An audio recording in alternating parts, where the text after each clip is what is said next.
Welcomes to மாருதிஸ் kitchen. இன்னைக்கு நம்ம mutton chicken மாதிரியே சோயா சுக்கா எப்படி செய்யலான்னு பார்க்கலாம். அதுக்காக இது மாதிரி சோயாவை எடுத்து வச்சுருக்கோம். அதை நல்லா சுடுதண்ணியை காய வச்சுட்டு அடுப்பை ஆஃப் பண்ணிவிட்டு இந்த எடுத்து வச்சுருக்க சோயா இந்த சுடுதண்ணியில் போட்டு ஒரு 10 நிமிஷம் அப்படியே ஊற வச்சுக்கோங்க. ஊற வச்சுட்டு அதுக்கப்புறமேட்டுக்கு நல்லா தண்ணியில் ஒரு 2 வாட்டி வாஷ் பண்ணி தனியாக எடுத்து வச்சுக்கலாம். அதுக்கு தேவையான பொருட்கள்னு பார்த்தோன்னா வெங்காயம், தக்காளி, கருவேப்பிலை, பட்டை, கிராம்பு, ஏலக்காய், ஜீரகம், மிளகு, சோம்பு, மஞ்சத்தூள், மல்லித்தூள், மிளகாய்த்தூள். வாங்க எப்படி செய்யலான்னு பார்க்கலாம். கடாயில் கொஞ்சமாக எண்ணெய் ஊற்றி எண்ணெய் காஞ்சதும் ஒரு 1/2 ஸ்பூன் சோம்பு சேர்த்துக்கலாம். சோம்பு பொரிய விட்டுட்டு ஒரு 2 பல்லு பூண்டை ஃப்ளேவருக்காக தட்டி எடுத்திருக்கேன், அதை சேர்த்துக்கோங்க. நறுக்குன வெங்காயம், சின்ன வெங்காயம், பெரிய வெங்காயம் 2மே சேர்த்துக்கலாம். ஒரு கொத்து கருவேப்பிலை, இதெல்லாம் சேர்த்து இதை நல்லா வதக்கிக்கோங்க.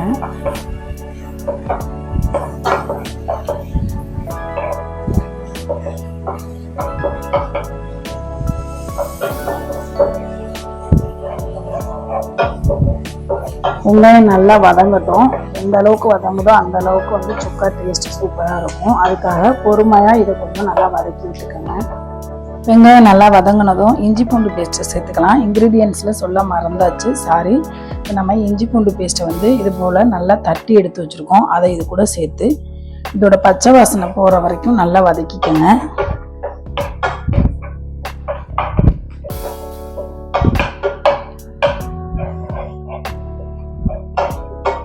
இதோட பச்சை வாசனை போன பிறகு ஒரு தக்காளி கட் பண்ணி வச்சுருக்கோம், அதை இது கூட சேர்த்துக்கலாம். சேர்த்துட்டு கொஞ்சமாக உப்பு சேர்த்துக்கோங்க. இதையும் நல்லா வதக்கிக்கோங்க.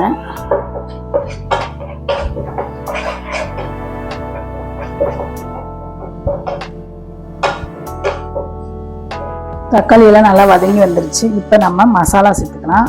ஒரு 1/4 ஸ்பூன் மஞ்சத்தூள், 1/2 ஸ்பூன் மிளகாய்த்தூள், 1 ஸ்பூன் தனி மிளகாய்த்தூள், மல்லித்தூள்,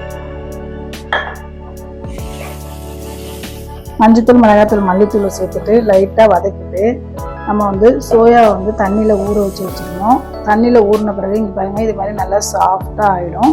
இதை நல்லா பச்சை தண்ணியில் கழுவிட்டு நல்லா தண்ணி இல்லாமல் புழிஞ்சு எடுத்துக்கலாம். அதை இது கூட சேர்த்துக்கலாம்.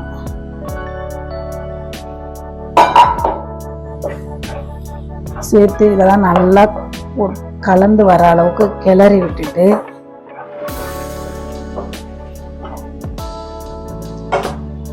இந்த மசாலா சேர்த்தோம் இல்லையா, அதோட பச்சை வாசனை போகிறதுக்காக கொஞ்சமாக தண்ணி ஊற்றி வேக வச்சுக்கோங்க.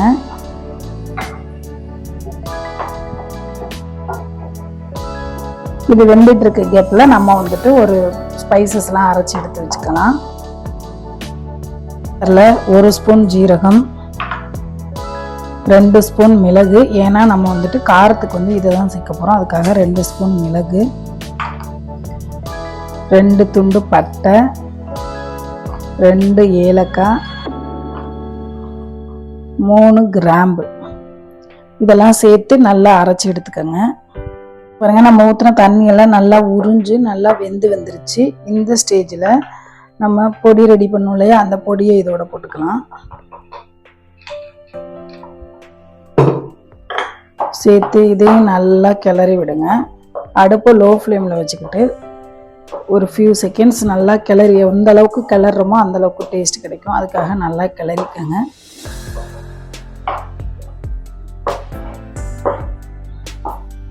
இப்படி நம்ம கிளறிக்கிட்டே இருக்கும் பொழுது கலர் நல்லா சேஞ்ச் ஆகும். நல்லா ஒரு மாதிரி பிளாக் கலர் மாதிரி வரும். அந்த அளவுக்கு கிளறினோம்னா டேஸ்ட்டு சூப்பராக இருக்கும். இது மாதிரி கிளறிக்கலாம். நல்லா இது போல் தண்ணியெல்லாம் உறிஞ்சு ஃப்ரை ஆனதும் ஒரு கைப்பிடி அளவு மல்லி இலை சேர்த்துக்கோங்க. அவ்வளோதான், அடுப்பை ஆஃப் பண்ணிடுங்க. நம்மளோட சோயா சுக்கா சூப்பராக ரெடி ஆயிடுச்சு.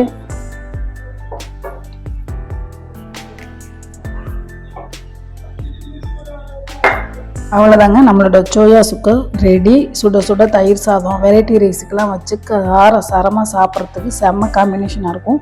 நீங்களும் இதே போல் ட்ரை பண்ணி பாருங்கள். வீடியோ பிடிச்சிருந்துச்சுன்னா லைக் பண்ணுங்கள், ஷேர் பண்ணுங்கள், கமெண்ட் பண்ணுங்கள். மறக்காமல் பெல் ஐக்கானை கிளிக் பண்ணிவிட்டு மாலதிஸ் கிச்சன் சேனலுக்கு சப்போர்ட் பண்ணுங்கள். பாய். Joy to the world, the Lord is come. Let earth receive her King. Let every heart prepare him room. And heaven and nature sing, and heaven and nature sing, and heaven and nature sing.